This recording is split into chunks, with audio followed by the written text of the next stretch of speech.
बिस्मिल्लाहिर्रहमानिर्रहीम। नबी अल्लाह दे नेक बंदिओ, मैं एक नुस्खा पेश करन लगा शूगर दे बारे च। जिहड़े बंदियां दी शूगर तेज़ होंदी है, ये उहदे वास्ते नुस्खा है।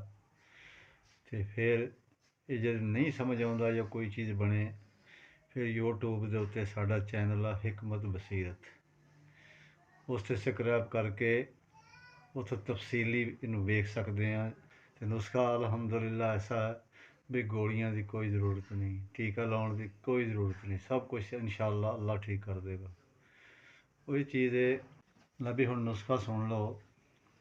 भुज्जे हुए चने, भुज्जे हुए चने, कौड़े जौं ते बदाम, ये मिकदार तुसीं हम वज़न ले लो।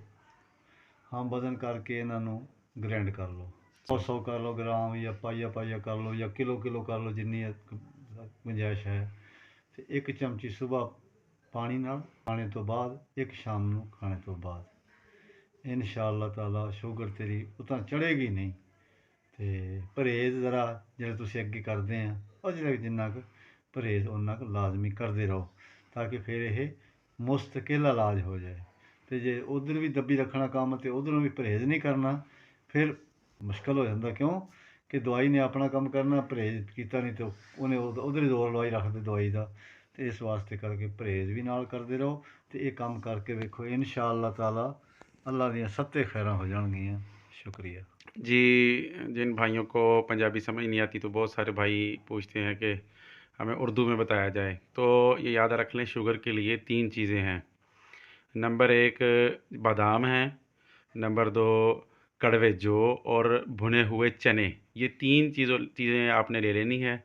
तीनों चीज़ें आपने ले लेनी है और इन तीनों चीज़ों का आपने इनको पीस के पाउडर बना लेना है। 1 चम्मच सुबह, 1 शाम को। मिकदार इनकी आप अपने हिसाब से ले सकते हैं, 100-100 ग्राम ले लें, 200-200 ग्राम ले लें, यानी तीनों चीज़ें हम वज़न हों।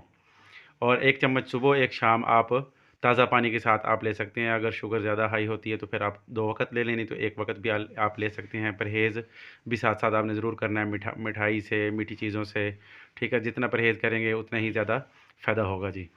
तो आप हमारी वीडियो को लाइक कर दें, हमारे चैनल को सब्सक्राइब कर दें।